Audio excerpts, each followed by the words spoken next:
Salut à tous, très heureux de vous retrouver sur le plateau de Gym Tonic après cette nouvelle trêve internationale. Eh bien, l'infirmerie de l'OGC Nice ne désemplit pas très rassurant avant une semaine importante à 3 matchs. Nous allons en parler, bien sûr, en compagnie de nos experts de la rédaction des sports de Nice Matin, Léandra Iacono. Salut Léandra. Salut Mika, bonjour à tous. Christopher Roux. Salut Christopher. Salut Mika, salut à tous. Et Antoine Delgoulet. Salut Antoine. Bonjour à tous. Notre invité cette semaine est un ancien Aiglon, défenseur central devenu entraîneur. Nous sommes ravis d'accueillir Vincent Ognon. Salut Vincent. Bonjour. Merci beaucoup d'être sur le plateau de Gym Tonic. Ouais, ça me fait plaisir aussi. Tout juste revenu dans la région. Donc, Tout juste revenu dans la région. Il fallait marquer le coup, évidemment. Ouais. Allez, au sommaire de cette émission, nous ferons le bilan donc de cette trêve à travers les matchs internationaux de nos Aiglons. Dans le focus, nous souhaiterons un joyeux anniversaire à l'inoxydable Dante, 41 ans aujourd'hui. Mohamed Abdelmonem doit-il être relancé à Nantes? Ce sera notre pour-contre. Et puis, nous parlerons de ce déplacement à la Beaujoire dimanche à 17h. Et en fin d'émission, le Souviens-toi d'Antoine consacré à un ancien Canari et ancien Aiglon, le pagayeur Marama Veirua. Mais on démarre ce Gymto avec donc cette trêve internationale, pas mal de joueurs en sélection, peu de joueurs pro à l'entraînement finalement.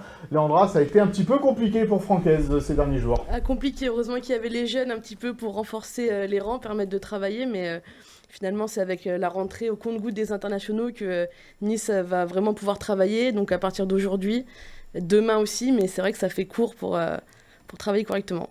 Tu es entraîneur, tu as été joueur, ces trêves internationales, tu les connais par cœur. Vincent, comment ça se passe à ce moment-là, pendant ces 10 jours-là où le groupe est amoindri?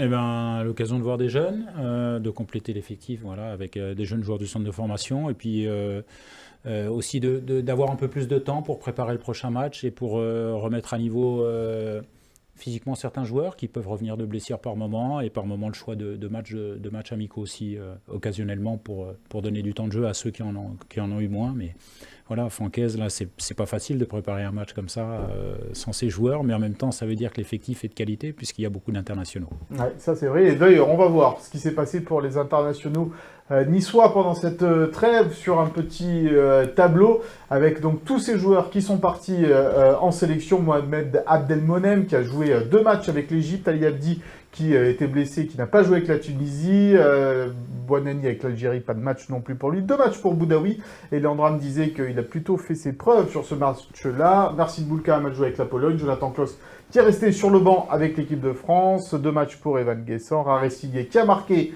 avec les U21 de la Roumanie, et Moïse Bombito, un long déplacement avec le Canada. Christopher, ça fait beaucoup donc de joueurs en sélection pour les Niçois, et pas mal de joueurs qui n'ont pas du tout joué, donc c'est un peu aussi embêtant de voir que voilà, ils restent un peu sur le banc et qu'ils font des kilomètres, quoi.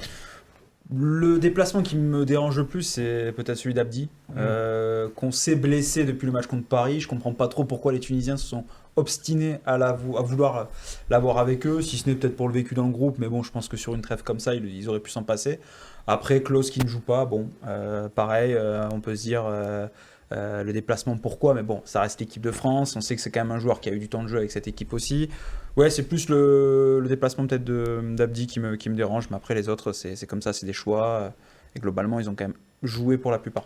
Ouais, la bonne nouvelle quand même, malgré tout Antoine, c'est que cette équipe elle a pu se reposer aussi un petit peu. Ceux qui sont restés là, ils avaient eu 3 jours de repos la semaine dernière. Mais malgré tout, voilà, il y a une semaine importante qui arrive, 3 matchs importants qui arrivent. Donc il n'y a pas beaucoup de temps pour travailler, quoi. Il fallait recharger les accus, c'était important après la grosse période qu'il y a eu et le nombre de matchs en Coupe d'Europe et le PSG notamment. Et après, ce qui est bien aussi, c'est après avoir rechargé les accus, c'est qu'aussi ils ont pu aussi récupérer du monde. Ça a permis notamment à peut-être Laborde, Bard de reste incertain. Ouais, reste incertain, mais bon, ça a fait passer du temps pour qu'ils puissent un peu se remettre en forme. Et puis ça a donné aussi, cette trêve internationale a donné du temps de jeu aussi à quelques joueurs qui n'en avaient pas, comme Abdelmomen. Voilà, donc ça peut être aussi important pour lui. Donc finalement, c'est plutôt une bonne chose, cette trêve internationale. Mais malheureusement, il y a eu plus de mauvaises nouvelles que de bonnes sur cette trêve, notamment au niveau des blessés. Même si Laborde, c'est la très bonne nouvelle, les nouvelles en tout cas qui ont été données par Francaise ce matin en conférence de presse le sont beaucoup moins. Bon, on va l'écouter justement, Francaise, sur cette trêve, comment il a pu la gérer. C'était ce matin donc en conférence de presse. Ceux qui étaient là ont bien travaillé, mais on était très peu nombreux. Voilà. On était 8 pros, je pense, la semaine dernière. D'autant que les jeunes, la formation avait un match, donc on a travaillé qu'avec les jeunes seniors, donc on était 10 ou 11 à l'entraînement la semaine dernière. Et là, on a été un peu plus cette semaine, mais avec beaucoup de jeunes. Bon, et là, les internationaux reviennent au fur et à mesure. Par contre, il faut regarder les états de forme, de fatigue des uns et des autres. Mais voilà, aujourd'hui, on va retrouver, on va dire, un effectif pour la première fois un peu plus conséquent, même s'il faut individualiser la séance malgré tout.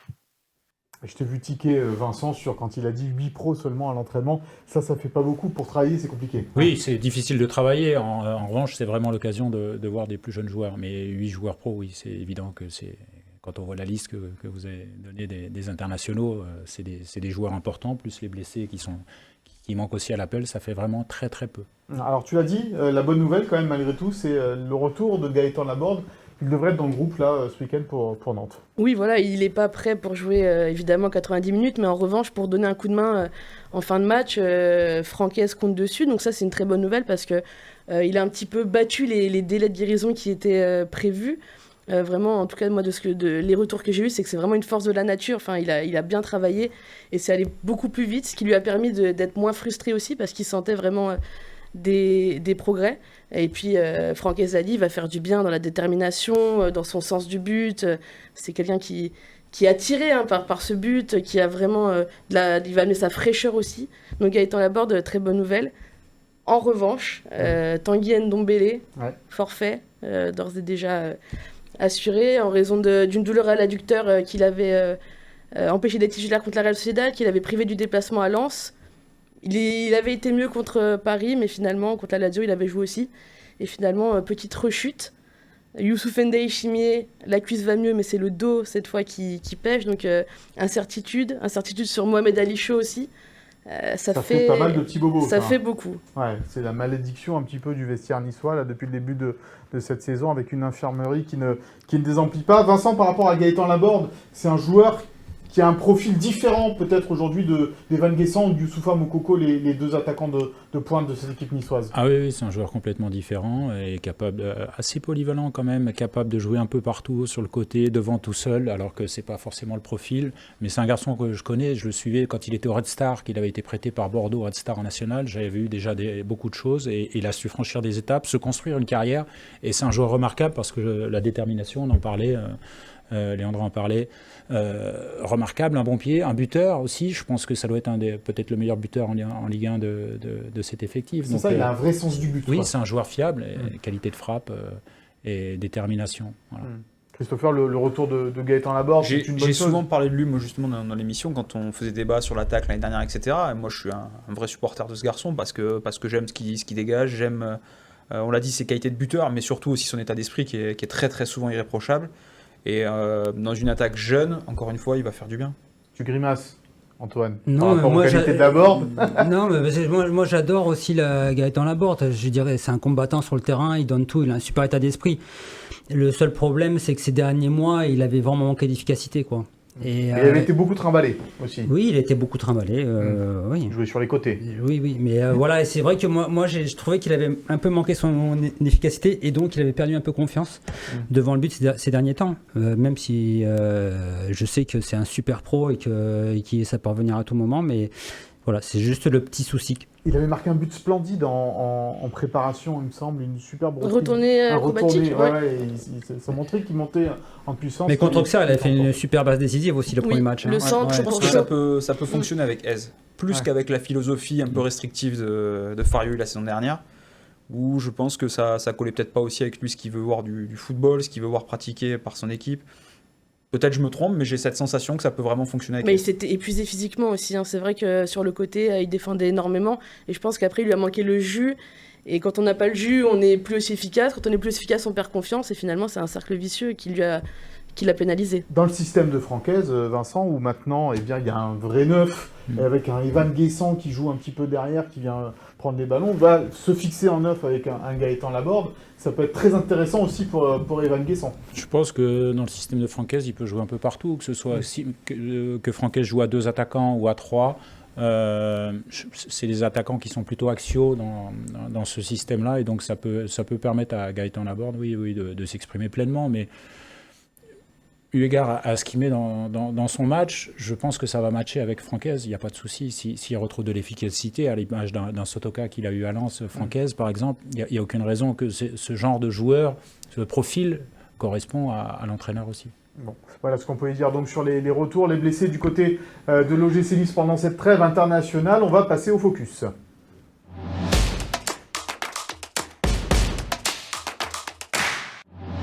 Il était à ta place il y a un an pile, Vincent, c'était Dante. On avait fêté sur ce plateau les 40 ans de Dante. Et bien aujourd'hui, 18 octobre, eh bien, c'est l'anniversaire une nouvelle fois de Dante qui fête donc ses 41 ans, toujours sur les terrains, toujours performant. Vincent, c'est assez incroyable cette longévité. C'est fantastique, c'est surtout exemplaire, on va dire. Moi, je crois que quand il est arrivé en France à Lille, il était tout jeune. J'ai dû jouer contre lui quand j'étais à Saint-Étienne. Et quand on voit le chemin parcouru depuis par Dante, c'est remarquable, c'est fantastique. Et quand on dure comme ça veut dire beaucoup de choses. Bon, à la fois, il a un physique qui le permet aussi, mais ça veut dire qu'il y a beaucoup, beaucoup d'efforts derrière. Et il suffit de le voir, vous le voyez torse nu, les steaks, il s'entraîne beaucoup, il travaille peut-être même plus que d'autres encore. Et surtout, il est passé par des très grands clubs. Et je pense que les grands joueurs, ils ont des mentalités de travail et de discipline alimentaire, de discipline de récupération, de très, très haut niveau. Forcément, ils sont habitués à ça. Et je pense qu'aujourd'hui, il en récolte les fruits de tous ces efforts au quotidien. L'OGC Nice, Antoine, doit être heureuse d'avoir Dante dans son équipe. C'est le joueur emblématique, symbole aujourd'hui de cette équipe. Complètement. En plus, c'est le joueur qui suit les générations. Il est arrivé quand, en 2016, 8 ans dans un club. Sors-moi un joueur qui fait autant d'années dans un club. En plus, il est arrivé, je crois qu'il avait déjà 32 ans. Ouais, déjà 32 ans. Donc on pensait qu'il allait finir tranquillement sa carrière sur la Côte d'Azur, mais pas du tout. Il est dans un état d'esprit en plus compétitif à chaque fois. Et puis il est compétitif, il reste compétitif. Dans tous les systèmes qui ont changé l'année dernière avec Farioli, il était compétitif. Là, dans un nouveau système avec Francaise, il est compétitif. Bon, voilà, je peux t'en citer un joueur qui a fait plus de 8 ans dans un club. Il est juste en face de toi. Oui, non, mais c'est Vincent Oignon à Nancy, oui. Mais on bougeait beaucoup moins à l'époque, surtout encore plus en Ligue 2, parce que à l'époque, on était bloqué, on avait des contrats de 4 ans tout de suite. Le premier contrat pro, c'était 4 ans. Il y avait très peu de transferts, tout ça.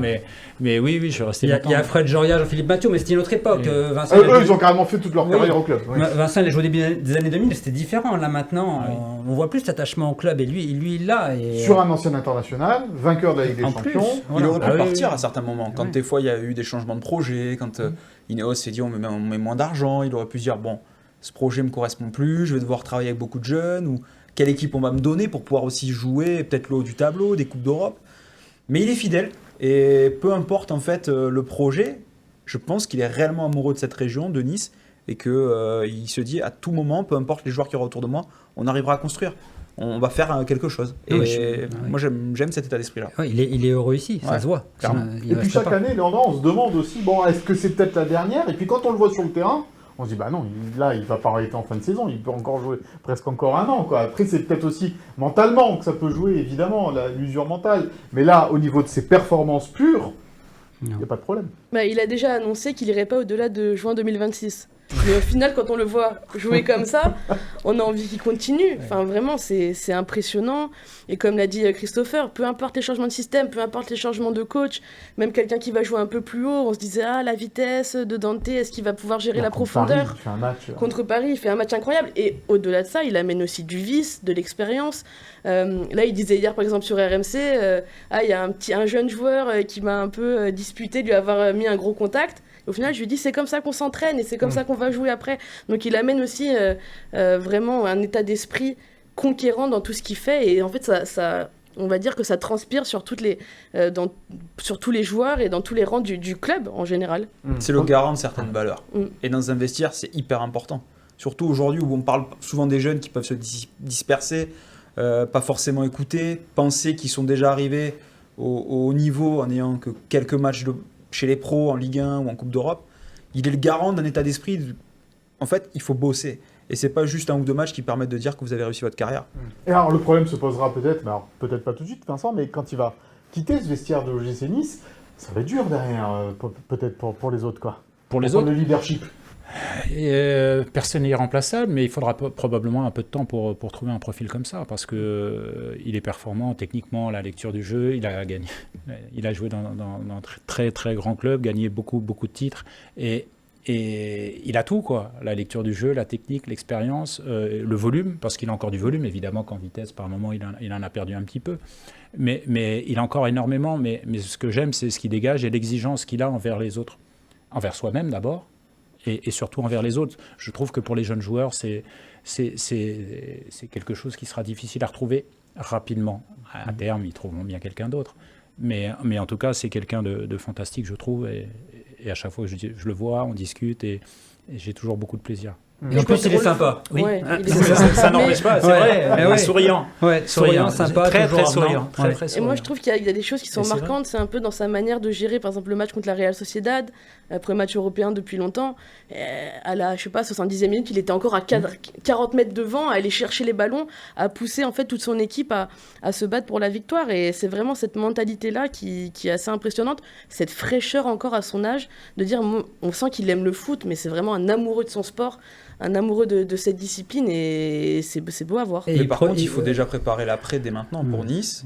Ah oui, ça, c'est pas la spécialité de l'OGC, ça préparer mais il va l'après. pas falloir justement attendre qu'ils disent stop le jour où il dira stop, parce que ça peut très bien arriver aussi demain, on sait pas, à cet âge-là, il peut se passer une blessure, quelque chose aussi qui peut arrêter. On ne le souhaite pas, bien évidemment, mais on sait jamais. Et je pense que l'erreur, ce serait de se dire on va avoir un nouveau Dante, où je pense qu'il faut justement dissiper un peu les responsabilités sur plusieurs joueurs. C'est peut-être ce qu'il faudra faire. Antoine, pour Non, terminer. moi je voulais juste te dire qui aussi, c'était la saison dernière, vous voyez avec Farioli, quand l'équipe tâtonnait derrière, il prenait des fois ses responsabilités, il montait, il sonnait la révolte, je pense un peu contre la volonté du coach même. Et finalement, on s'apercevait que ça marchait plusieurs fois. Il montait et il essayait de faire le surnombre et de faire la différence. Qu'en pense Francaise, l'entraîneur de l'OGC Nice? Eh bien, vous avez un petit peu tout dit déjà. Il va résumer ce que vous avez dit, Francaise, à propos de Dante. C'est exceptionnel. Faut dire ce qui est. Non seulement jouer à ce niveau-là et jouer avec ce niveau-là, niveau où il joue depuis le début de saison, à maintenant, aujourd'hui, 41 ans, c'est juste exceptionnel. Mais, comme je l'avais dit assez vite, après quelques jours d'entraînement à la reprise, je vois de la manière dont il se prépare, je vois de la manière dont il s'entraîne. Évidemment, il faut avoir beaucoup de qualité aussi de joueurs, mais la manière dont il se prépare, la manière dont il s'entraîne, il y a des explications à cette longévité extrême, parce que 41 ans... C'est beau. C'est d'abord beau. Voilà, c'est beau, la longévité, comme tu l'as dit, évidemment, comme il s'entraîne, comme il joue, l'hygiène de vie aussi. Alors, il s'autorise parfois des petits écarts, évidemment, mais bon, voilà. Il y avait eu un article, ça me revient, dans l'équipe, je pense, il y a 1 an ou 1 an et demi, sur lui, sur son alimentation, sur sa manière de se préparer. Et je sais que je l'avais sorti en A3, je l'avais affiché dans mon vestiaire. Ah oui. Oui. Ouais, c'est un exemple même pour tes joueurs. Bien sûr, en tout cas c'est un exemple. Chaque fois que je vois des choses comme ça qui m'intéressent, je prends, je mets, ou je fais des captures d'écran des choses qui m'interpellent et qui peuvent interpeller mes joueurs aussi, en tout cas pour les tirer vers le haut. Et ils avaient réagi comment justement, tes joueurs, en voyant ça? Ils avaient lu tous un petit peu, après il y en a qui n'ont pas lu, mais la plupart ne sont pas surpris, et puis je pense qu'il fait l'unanimité. J'ai rarement entendu quelqu'un dire du mal de Dante. Ouais. Peut-être Hakimi. C'est ce que j'allais dire. Hakimi et Marquinhos la semaine dernière. Ils ont pris un carton jaune à cause de lui. Mais bon, c'est l'expérience. Exactement, c'est le jeu. Bon, Marquinhos, je pense qu'il lui a déjà pardonné en tant que oui. Brésilien. ils se connaissent un petit peu. Voilà donc ce qu'on pouvait dire pour Dante. On lui souhaite évidemment un très joyeux anniversaire. On n'a pas fait d'émission spéciale cette année, on ne peut pas en faire tous les ans non plus pour les 50. avec lui, mais voilà, on en fera effectivement d'autres peut-être au moment où il raccrochera le plus tard possible. On lui souhaite en tout cas un qui n'a pas encore la carrière de Dante, mais bon, on lui souhaite aussi pourquoi pas un jour, c'est Mohamed Abdelmonem. Il est dans notre pour-contre.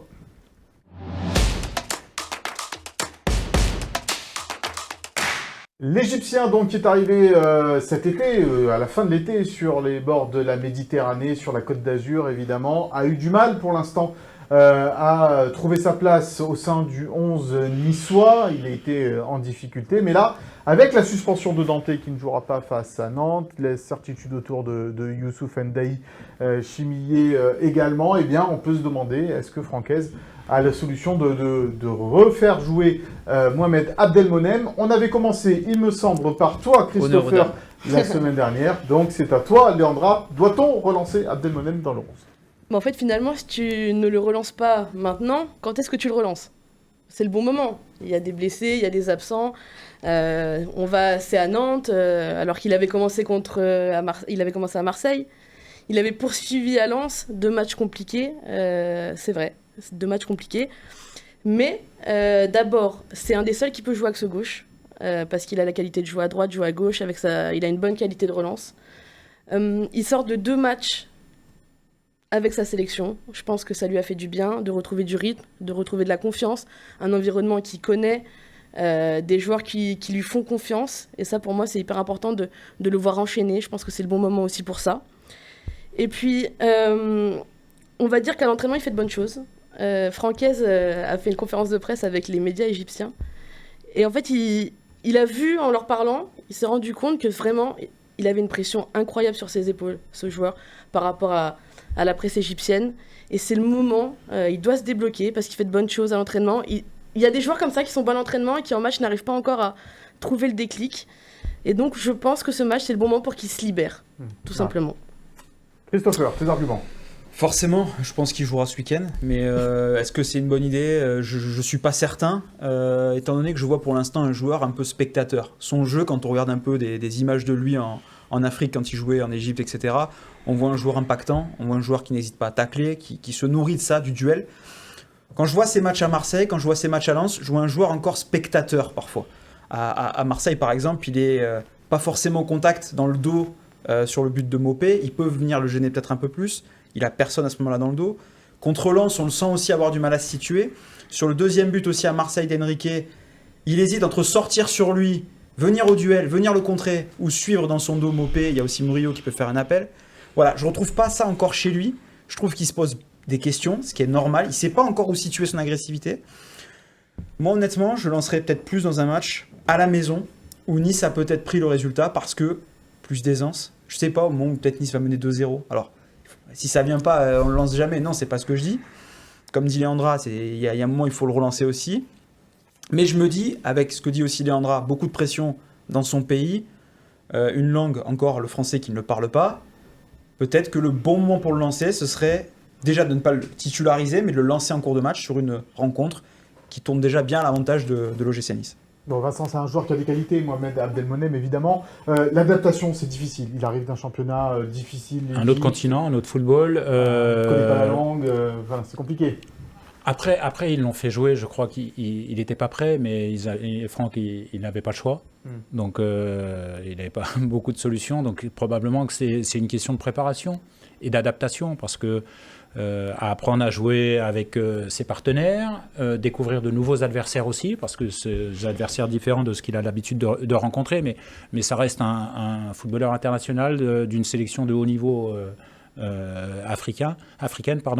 Et moi, je pense que c'est le moment de le faire jouer. Il n'y a pas à hésiter. Quand on recrute des joueurs, c'est parce qu'ils ont des qualités et qu'à un moment, il faut les faire jouer. Alors, la première fois, c'était probablement trop tôt. Là, il rentre, il a accumulé un peu de temps de jeu. Ça me semble un moment assez opportun. Voilà. Après, ce sera à lui d'être performant. Mais vraiment, je reviens sur quand on prend des joueurs, c'est pour les faire jouer, en tout cas, et pour les utiliser régulièrement. Donc, il faut pas être craintif, c'est quand même, c'est pas n'importe qui non plus. Antoine, qui t'a convaincu? Les arguments sont bons des deux côtés. Christopher n'avait pas la tâche facile, mais moi, c'est vrai que je suis plus d'accord avec Léandra et avec Vincent, notamment parce que là, il va jouer quand même à Nantes, qui n'aura pas l'étoffe quand même de Marseille ou de Lens à Bollaert. Il a eu plus de temps effectivement pour s'adapter depuis. Il a fait 2 matchs effectivement avec l'Égypte. Et puis voilà, à un moment donné, c'est le moment pour qu'il fasse ses preuves. Nantes, ça ne sera pas la même adversité. Les attaquants seront peut-être un peu moins percutants, même si il y aura quand même Mosaï, Saïmon et puis... Ablin. Bon, c'est pas mal aussi, mais... Mohamed aussi, qui est son compatriote, justement. Bah oui, justement, mais lui, il le connaît bien, donc c'est peut-être l'occasion aussi de mettre... Mais je pense que c'est le moment de le lancer. Voilà, Nantes, c'est pas non plus un cadre de la Ligue 1. Enfin, le même nombre de points que Nice. Non, mais après, tu regardes le classement, ils ont joué contre des équipes qui sont de la 13e à la 18e place. Ils ont fait un bon début de saison. Voilà. Ils ont fait un bon début de saison, ils ont plus de mal là. Oui, et ils ont fait 2-2 contre Saint-Etienne, voilà, à la maison. Bon, après 2-0. Voilà, mais donc je pense que c'est le bon moment. Voilà, aussi, il faut, comme dit Vincent, il faut le lancer à un moment donné, il faut qu'il joue ce joueur. Il faut qu'il arrête de peut-être se poser des questions et qu'il joue. Il joue son football. Il se met une pression démesurée. Il prendra peut-être des cartons, il fera peut-être des fautes, il y aura des erreurs, mais il faut qu'il passe par là. Il faut qu'à un moment il se jette à l'eau et qu'il se libère. Alors il m'entendra peut-être pas. Il a un peu le poids d'un pays sur les épaules. Ouais, c'est un peu ça peut-être. Ah oui, totalement. Un peu comme l'avait Mohamed Salah à Liverpool. Maintenant, c'est un peu le tour d'Abdelmonem, c'est ça? Bah c'est ça, c'est qu'en fait ils ont de plus en plus de joueurs qui partent en Europe, mais des joueurs qui ont cette aura comme Mohamed Salah, et Mohamed Abdelmonem a vraiment une forte aura dans son pays. Il faut savoir, l'OGC Nice, ils ont reçu des centaines et des centaines de demandes d'interviews. Donc de faire un point presse avec ils ont fait un point presse justement pour s'éviter d'avoir autant de sollicitations. Ça prouve quand même à quel point les médias égyptiens sont ou s'attendent, ou en tout cas sont à l'affût de moindre faits et gestes de Mohamed Abdelmonem. Donc l'OGC Nice le ressent, imaginez ce que ressent Abdelmonem, le joueur sur les réseaux sociaux, chaque post commente, quand il est remplaçant, quand il fait un mauvais match. Quand il rentre pas. Quand il rentre pas, exactement. Et c'est là où les supporters dans un club sont hyper importants, parce qu'ils aident aussi un joueur à se dire, bon ok, j'ai déjà les supporters un peu derrière moi, ils sont patients, ils comprennent, à moi de bosser, mais si les supporters déjà sont bienveillants avec lui, ça peut que l'aider en fait. Est-ce qu'un joueur comme ça aussi a été aidé psychologiquement? Moi, je demande à Vincent, est-ce que ce genre de joueur peut-être a besoin justement quand il change d'environnement comme ça, quand il a une pression comme ça du pays sur les épaules, est-ce qu'une aide psychologique peut être importante? Ça pourrait l'aider si ça continue, s'il n'arrive pas à s'imposer, mais... Et si lui, il ne faut pas se précipiter forcément, et puis il faut en avoir qu'il en reçoit lui le besoin, mais en tout cas ça peut l'aider. Parce qu'il a trop de pression. Le club de Nice est bien équipé aussi, donc il doit bien faire. Et le staff aussi travaille pour ça, l'ensemble du staff, pas que l'entraîneur principal, mais travaille pour à ce que le joueur se sente mieux. Donc je suis pas... C'est un international aussi, quand même. Oui. Je pense que même s'il se met beaucoup de pression, il doit être habitué quand même, parce qu'il y a du monde dans les stades là-haut. C'est clair. Il y a beaucoup de pression, voire même physique, on va dire. Et donc, il est à même de supporter la pression. C'est plutôt une question, pour moi, de forme et d'adaptation. On verra donc ce que décide Francaise, évidemment. Et ce qu'a décidé Landra, tiens, dans un compo probable tout à l'heure, est-ce qu'elle a suivi le suspense dans son pour contre? Elle n'est pas facile à faire, cette compo probable. En attendant, eh bien, on va se tourner vers l'indiscret de la semaine.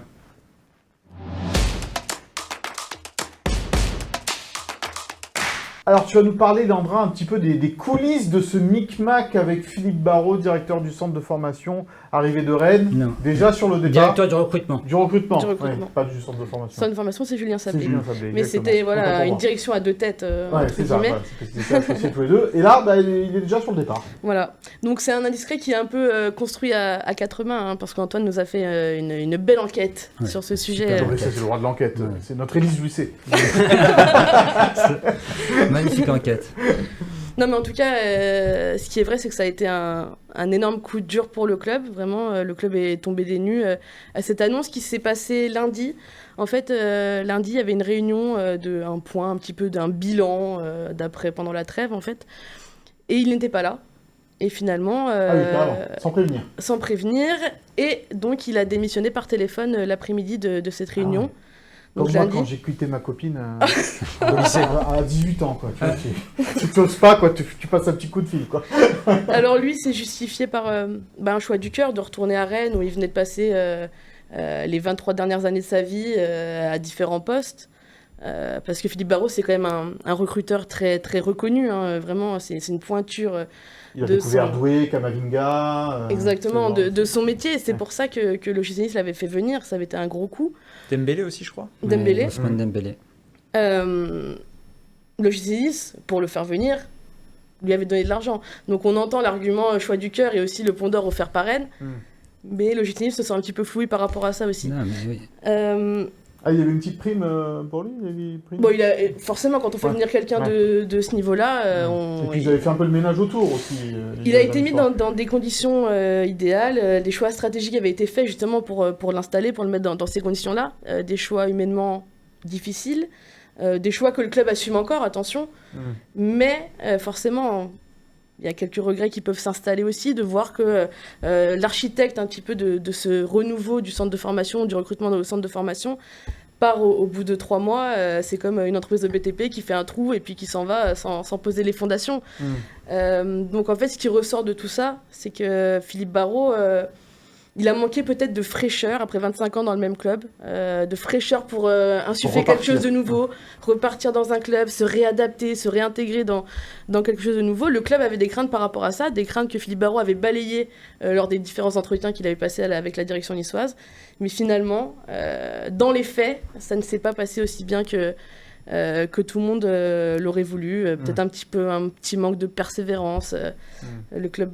Bon, en tout cas, les échos qu'on a eus, nous, c'est manque de persévérance, manque d'intégrité aussi par rapport à la manière dont le départ est en train de s'opérer. Mais le club, en tout cas, est en train de chercher un nouveau profil. Peut-être ils ne s'interdisent pas de trouver un profil un peu plus jeune aussi, qui aurait le courage, parce qu'il y a énormément de travail justement pour insuffler ce nouveau projet à l'OGC Nice, pour rendre le centre de formation meilleur qu'il ne l'est actuellement. Bon. Et puis c'était aussi un personnage taiseux dont on avait du mal un peu à savoir ce qu'il pensait au sein du club, donc c'était un peu difficile. Donc ça a surpris quand même beaucoup de monde, même la façon dont il a annoncé son départ. Hein, puisque, voilà, et puis effectivement il y a des figures historiques de la formation qui étaient parties pour lui laisser place nette. Donc le club a été surpris, c'est quand même un coup dur, surtout que Julien Sablé, dans une interview que tu avais faite, je crois, avec William, et elle disait que c'était la meilleure recrue pour le centre de formation, c'était effectivement ce garçon qui allait apporter vraiment la qualité au niveau des joueurs, au niveau de la formation, et donc là, du coup, c'est quand même, on peut le dire, c'est un coup dur, c'est un coup dur pour la formation niçoise. Un avis, Vincent, sur ce qui s'est passé, c'est pas très élégant, je veux dire ça. Non, c'est pas. Après, il y a des choix personnels. Ils se sentaient peut-être pas bien, mais c'est vrai que quand on vient à un endroit et qu'on a envie de repartir au bout de 3 mois, c'est un peu déroutant. Et ça met surtout le club dans l'embarras, enfin l'ensemble du club et du centre de formation. Donc c'est un peu difficile pour eux, je pense, en ce moment, mais ils vont trouver des solutions. De toute façon, je l'ai dit tout à l'heure, personne n'est remplaçable. Et ça sera un profil probablement différent, mais. Voilà. C'est vrai que c'est un peu décevant. Il y a que les entraîneurs qui partent jamais d'eux-mêmes. C'est un peu ça. Tu en sais quelque chose, et effectivement aussi, Vincent. Justement, on va s'intéresser un petit peu à ta carrière en tant que joueur, en tant qu'entraîneur dans le tac au tac.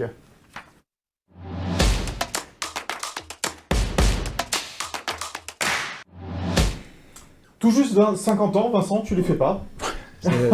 Le matin, si. J'ai l'impression que tu as quitté le club il n'y a pas si longtemps que ça. Si, ça fait un petit moment quand même. Toujours Zelt. Alors, évidemment, tu as traversé la Ligue 1 avec Nancy, avec Saint-Etienne, mais on va se rappeler aussi de tes années niçoises, bien sûr, de 2007 à 2009. Après donc ce passage à Nancy et à Saint-Etienne, l'arrivée sur la Côte d'Azur. Alors, c'est vrai qu'on parlait des joueurs qui ont joué dans beaucoup de clubs. Toi, tu en as joué dans 3 seulement. 3, plutôt... Pas un grand voyageur, on va dire. Mais ça a souvent été le cas, en fait. Quand j'étais bien quelque part, j'avais pas forcément envie de partir. Je cherchais pas absolument à m'en aller. Et au début, quand j'étais à Nancy, il y avait beaucoup moins de mouvements aussi de joueurs qu'aujourd'hui. Donc, tu arrivais en provenance de Saint-Etienne, ici, dans une équipe qui commençait malgré tout à avoir des résultats, mais qui jouait toujours quand même un peu le maintien. Quoi. Oui, on jouait un peu plus que ça, je pense. Je pense qu'on a fini à chaque fois dans les 2 années dans la première partie de tableau, mais On avait des joueurs de qualité quand même. Une pense à équipe Baki d'anciens par aussi, exemple. beaucoup d'anciens et Ouais. de jeunes, Ouais. avec Hugo, Baki, mais des anciens avec Chouf, Lionel, David Elwick. David, qui est Avec plus qui tu avais jeune, joué à Julien, Saint-Étienne, il y a Julien Sablé aussi qui est venu, Lilian Lasland, il y avait la première année quand je suis arrivé. Qui est revenu, Donc, ouais. donc, il y avait vraiment Cyril Roll, des joueurs pour moi de grande qualité, mais soit qui commençaient, soit qui terminaient. Tiens, regarde, on voit un petit peu cette photo de famille là, de cette équipe de 2008. Évidemment, on en reconnaît quelques-uns. T'as pas changé, hein? Ah non, t'as pas changé, c'est pour ça que je te dis que t'as pas changé. Pour le moment, quelques tout petits cheveux grisonnants là sur le côté. Mais... Moins de cheveux aussi. Oh, bon, ça, je sais ce que c'est.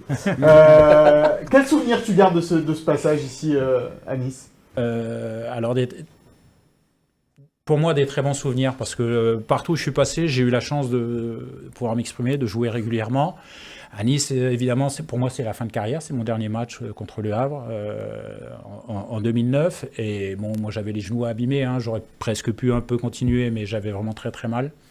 Donc, il était temps pour moi d'arrêter. J'aurais pu donner un peu plus encore, faire un peu plus de matchs, mais je suis déjà allé loin dans la douleur pour honorer mon contrat avec le gym. Mais vraiment des bons souvenirs parce que c'était différent et j'ai découvert une autre région qui m'a beaucoup plu. Un club avec une identité très forte aussi encore, comme à Saint-Étienne aussi, à Nancy également, mais je pense quand même que Saint-Étienne et Nice, là, sur l'aspect identitaire, sont des clubs très très marqués. Et je me suis énormément plu, j'ai lié beaucoup d'amitié ici, j'ai un peu de famille aussi. Et c'est vrai que franchement, j'en garde que des bons souvenirs, hormis mes problèmes de genoux, mais bon, c'était simplement voilà, un peu de vieillesse de joueur. Il y a un but en particulier, peut-être on pense au but à Marseille. Oui, bah, moi quand voilà, les gens me reconnaissent souvent pour Saint-Étienne. Ouais. Et ici à Nice, c'est le but là. C'est la plus belle photo que j'ai jamais eue de ma carrière. Ça, oui. Oui, je l'avais sur un tableau. Je l'ai pas retrouvé dans le déménagement. Ah ben, je sais pas où elle est. On va peut-être pouvoir faire quelque chose. Mais c'est là.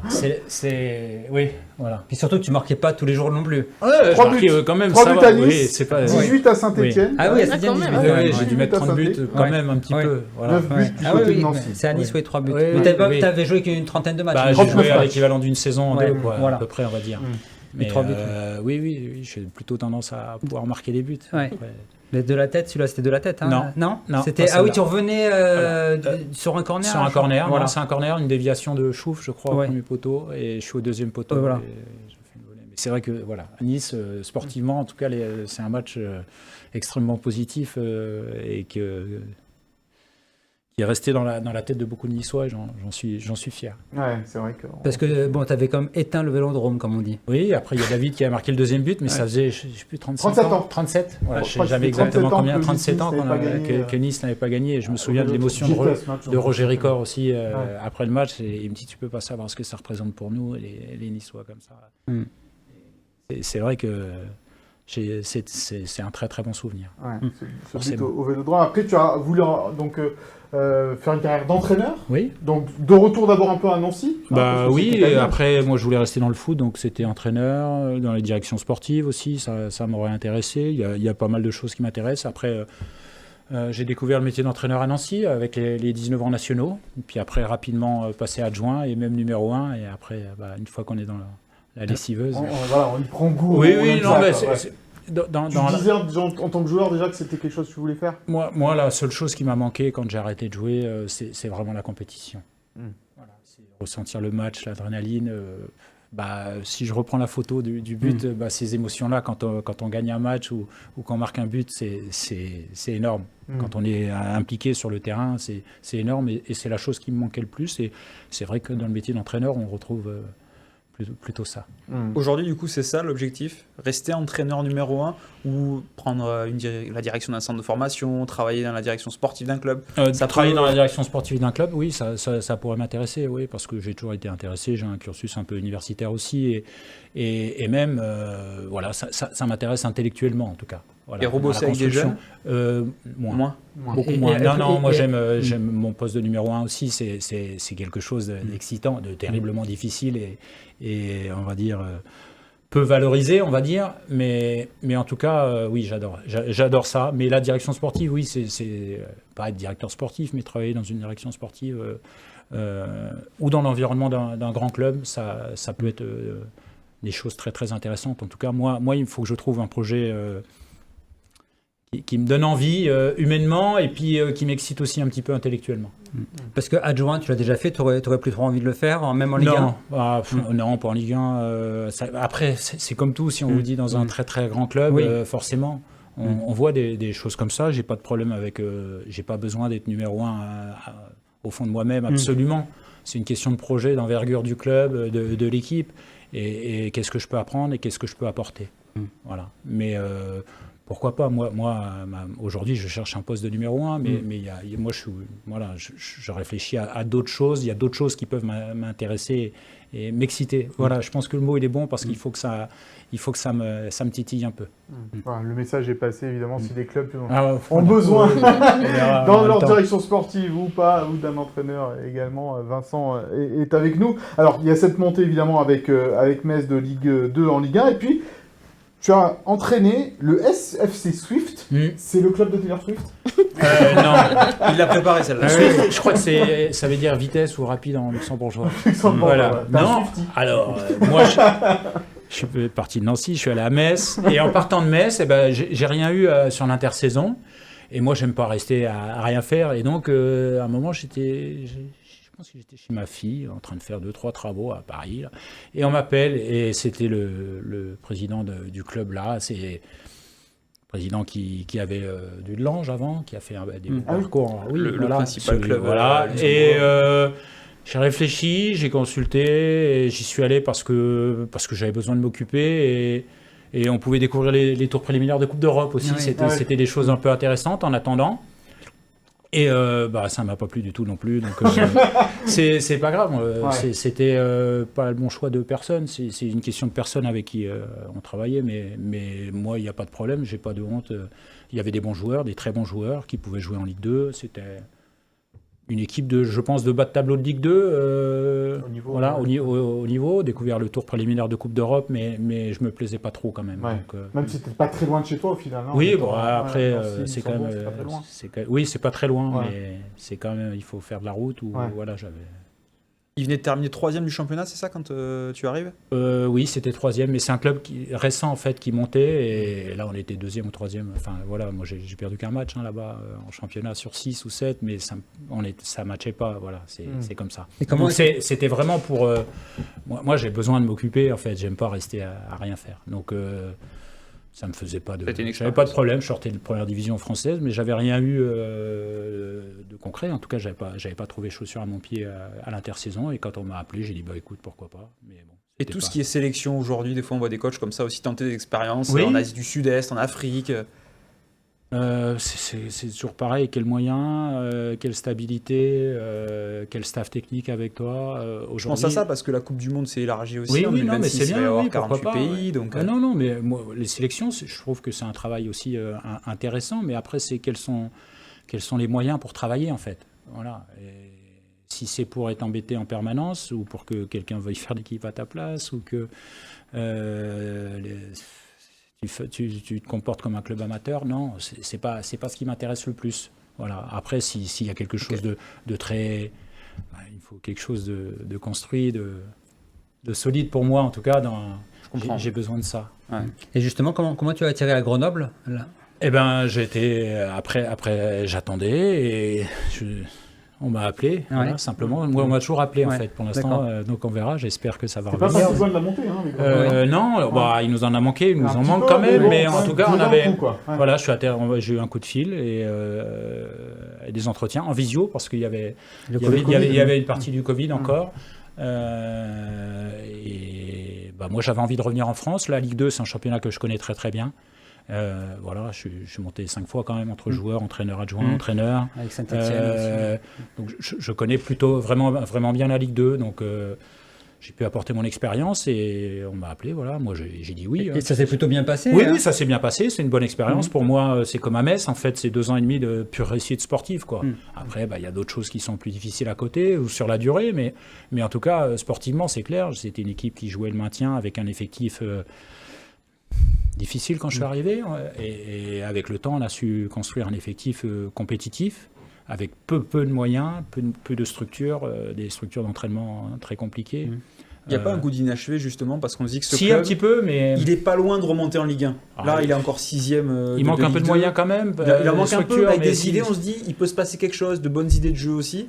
Et peut-être qu'avec un peu plus de temps, tu aurais pu réussir à faire ça. Peut-être qu'on aurait pu, là, sur la... Cette année, c'est une bonne année parce que je trouve qu'il n'y a pas d'équipe qui peut écraser le championnat comme pouvait l'écraser Toulouse il y a quelques années, il y a 2 ans ou 3 ans, comme Auxerre la saison passée. Mais la saison passée, il y avait quand même des effectifs comme Bordeaux. Vous voyez David Ajvilis qui donne aujourd'hui.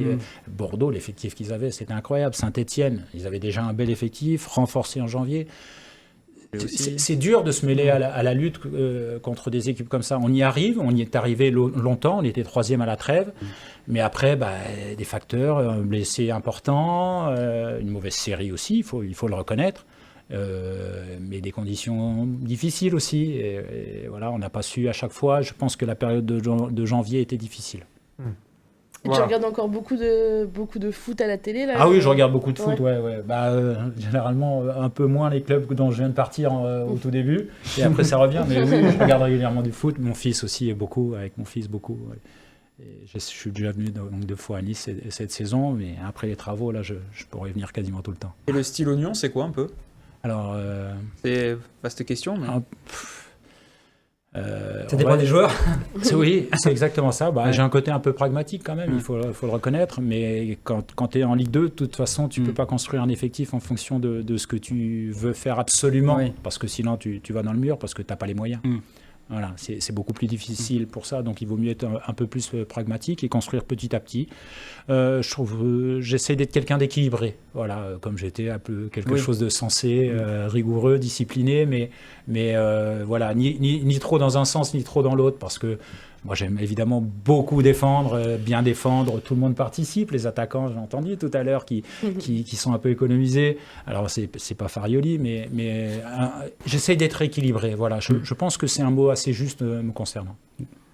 Voilà ce qu'on pouvait dire sur ta carrière et puis sur ce qui pourrait se passer ensuite pour toi. On te souhaite évidemment le meilleur. On va s'intéresser maintenant à l'avant-match de Nantes-Nice, donc dimanche à 17h du côté de la Beaujoire, sans supporters niçois interdits de déplacement. On va regarder le classement rapidement pour voir que l'OGC Nice est à égalité de points avec cette équipe nantaise à la 9e place. Nantes qui est juste derrière également avec 9 points. On se faisait cette réflexion, on en a parlé un peu la semaine dernière, mais c'est vrai que c'est 2 victoires seulement depuis le début de la saison pour l'OGC Nice. On se dit que là, maintenant, il faudrait peut-être concrétiser un peu ce qu'on a vu dans le jeu par des victoires.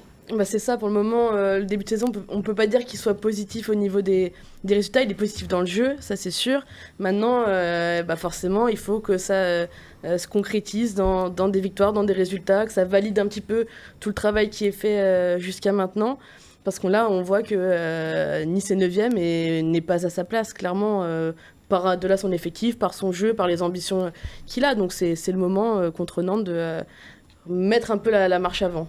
C'est une grosse semaine, Christopher, pour l'OGC Nice, avec donc ce déplacement à Nantes dimanche, le déplacement à Budapest pour le Ferencváros jeudi, et puis le derby dimanche prochain face à Monaco. Après, il y aura encore une petite coupure, avec juste une semaine tranquille et encore une semaine à 3 matchs.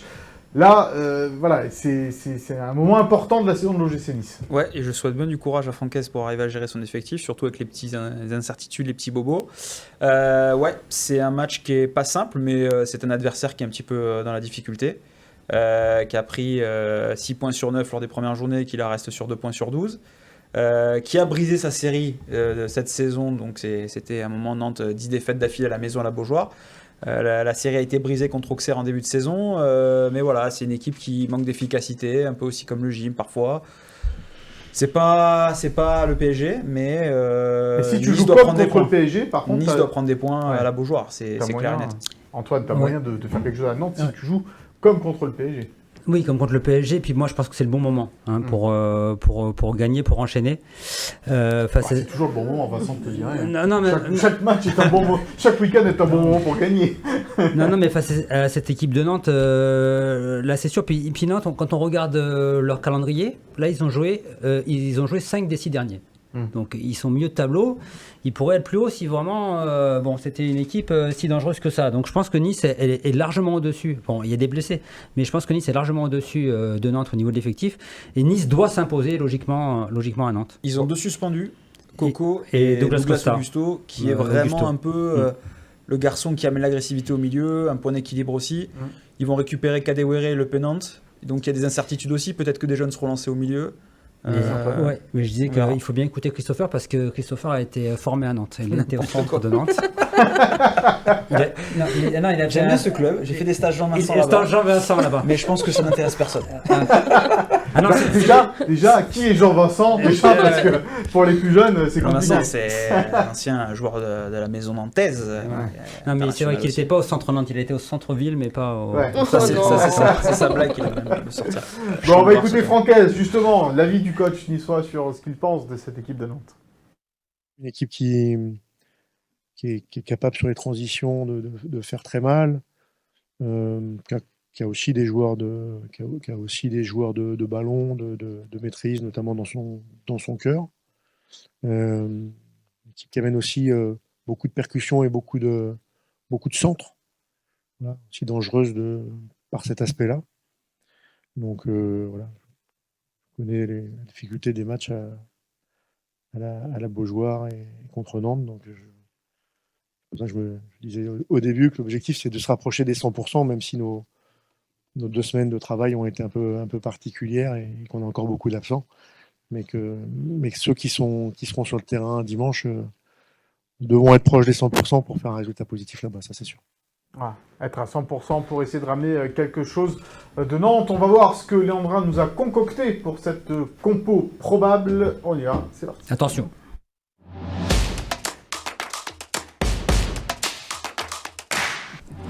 La compo probable de Nantes-Nice qui va s'afficher d'ici quelques instants, le temps que Léandra me rejoigne bien évidemment sur ce tableau. Allez, on a parlé de la défense. Évidemment, c'est quelque chose d'important. Si j'ai tout juste, je paye la tournée à tous les supporters qui nous regardent. Ça va peut-être te coûter cher. Même Francaise ne connaît pas la composition et il hésitait en défense parce qu'en fait il y a tellement d'incertitudes. Monsieur Hez, alignez le 11.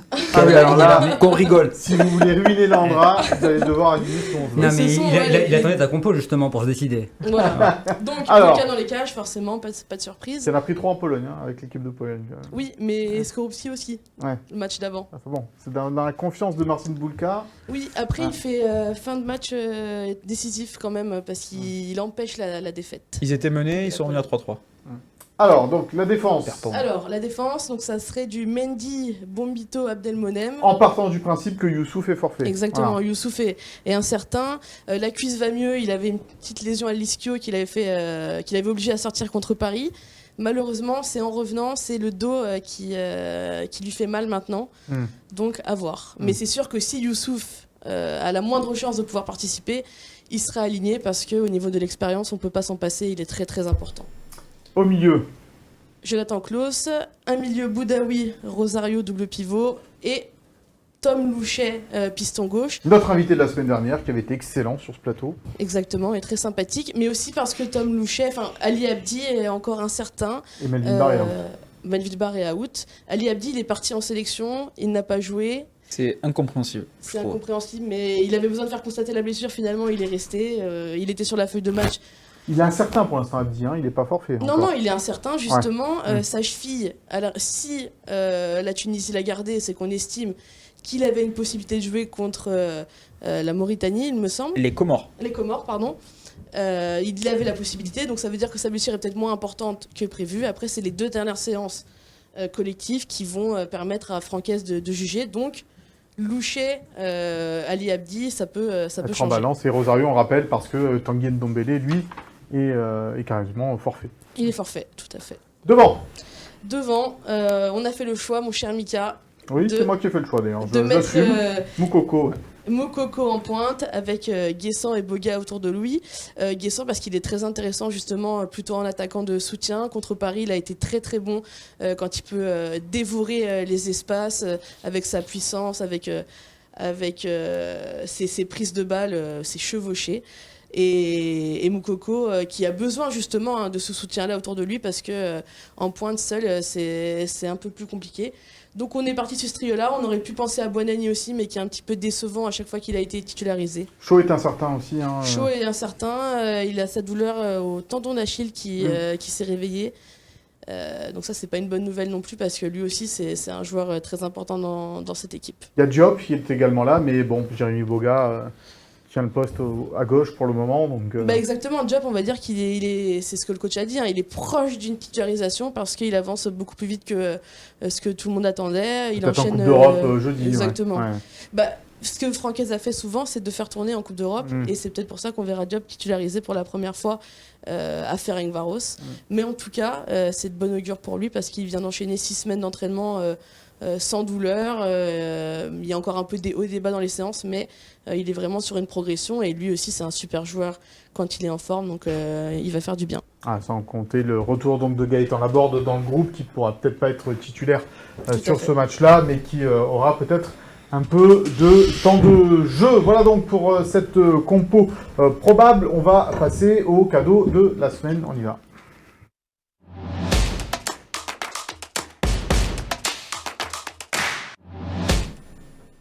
Et cette semaine, on vous fait gagner 2 places pour le derby Nice-Monaco. Ça sera donc la semaine prochaine du côté de l'Alliance Riviera. Vous en avez l'habitude maintenant. Il faut parier, donner le score et le nom des buteurs avec le petit hashtag Gymtonic. C'est toujours très important de le mettre, ce petit hashtag. Donc le score, le nom des buteurs de la rencontre entre Nantes et Nice sur les réseaux de Nice Matin, que ce soit en réponse, que ce soit en post libre, évidemment. L'important, c'est d'avoir le hashtag Gymtonic, donc le score de Nantes-Nice, le nom des buteurs, s'il y en a, et donc à gagner 2 places pour Nice-Monaco. Le premier à avoir répondu, évidemment, est celui qui est choisi. Voilà pour le règlement du jeu. Le Souviens-toi, un ancien Canari, un ancien Aiglon, c'est dans le Souviens-toi.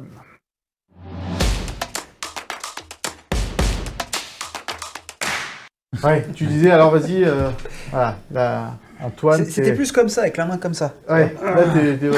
J'ai pas trop l'habitude de marquer des buts. Heureusement que Marama... Je suis jamais allé à Tahiti, j'avais pas l'habitude de marquer des buts. Heureusement que Marama l'a maîtrisé mieux que toi, Marama Veirua. Tahiti Goal.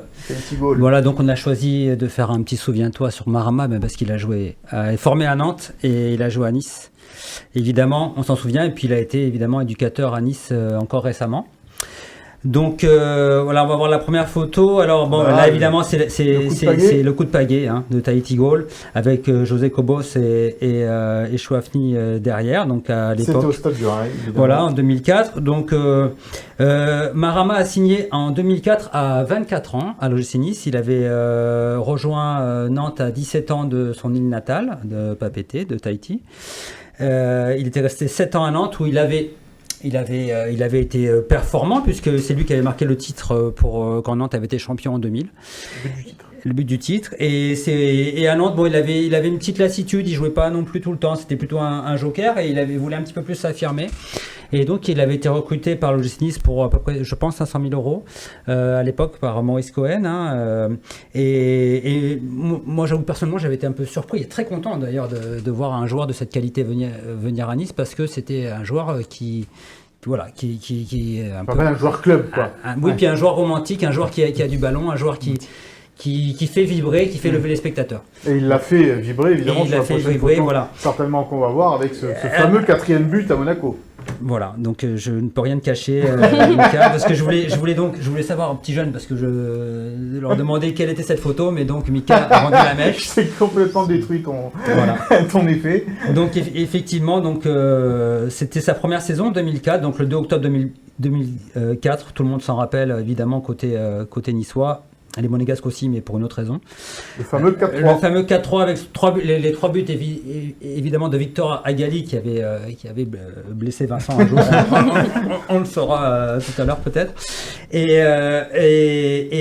donc le 4e but avait été marqué par Marama Vairua sur un centre de Varro du pied gauche. Une feinte d'Agali. Évidemment, on se rappelle Marama qui va en taclant, ce qui n'était pas dans ses habitudes, et qui marque ce 4e but qui reste donc dans l'histoire du gym. Voilà, et donc ça c'était la photo juste après, comme on n'a pas les droits pour la vidéo. On s'occupe de la photo. Alors la deuxième photo, quelle est cette photo, Mika? Alors ça c'est Nancy en finale de la Coupe de la Ligue. Ouais, c'est ça. Vincent, si tu t'en rappelles Et bien. j'y étais. Voilà.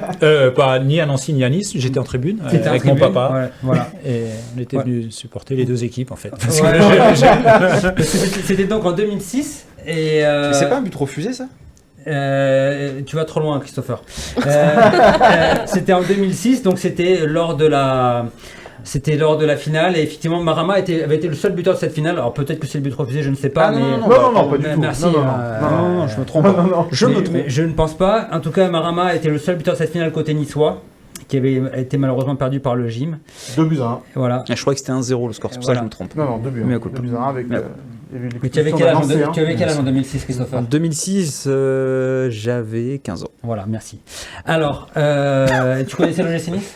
Je connaissais, oui, quand même. Oui, mais de loin. Voilà. Ah bah oui, de loin. Merci Christopher.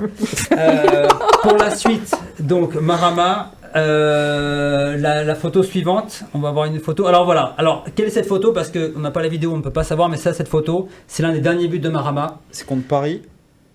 Ouais, voilà. Aurait. Il a reconnu le maillot et le stade. David Rosendal, le Rosenal. défenseur. Rosnal.